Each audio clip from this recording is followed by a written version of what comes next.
PSSI resmi mengakhiri kontrak kerjasama dengan Patrick Kluivert beserta staf Nah, kepelatihannya. Jadi mulai U20 sampai U23 dibabat abis oleh PSSI. Kira-kira gimana, Bro? sebenarnya bukan diputus kontrak anjir, itu Hmm, tuh kayak lebih ke mutual apa sih namanya? mutual agreement kali ya?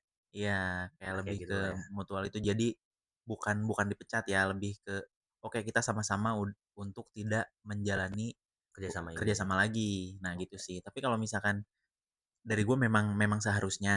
oke. Tapi kalau misalkan ada pertanyaan lain kemudian siapa kandidat yang cocok? Nah menurut lu gimana? Kalau gue sih untuk sementara waktu, karena kan kita udah ada technical director ya yang baru dari Belanda juga, si Zuwers itu.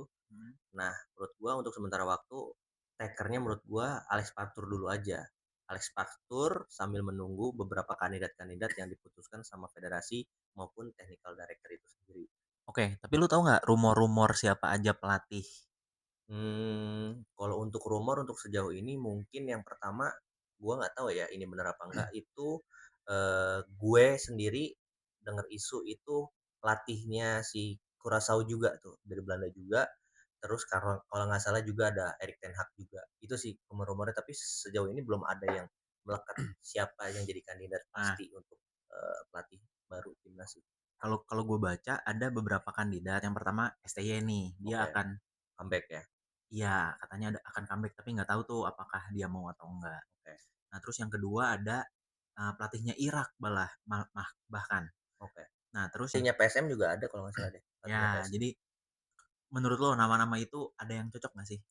Cocok balik lagi ya, sesuai dengan keputusan federasi kita tuh mau dibawa kemana, karena ini project bukan sebulan 2 bulan, 1 tahunan, Hmm, setahun 2 tahun gitu. Bahkan ini project jangka panjang yang menurut gua PSSI jangan sampai blunder lagi untuk hmm. kedua kalinya gitu. Harus dipikirkan matang-matang supaya targetnya tercapai sesuai dengan ekspektasi kita sebagai fans gitu sih. Oke, jadi mungkin targetnya udah langsung di set ke Piala Dunia 2030 Langsung, kali ya. langsung. Nah, jadi PSSI harus benar-benar bebenah terus nyari strategi yang tepat, jangan Betul. sampai ada pemutusan di tengah jalan lagi sih kalau misalkan gitu ya. Oke, ada lagi? Udah itu aja sih.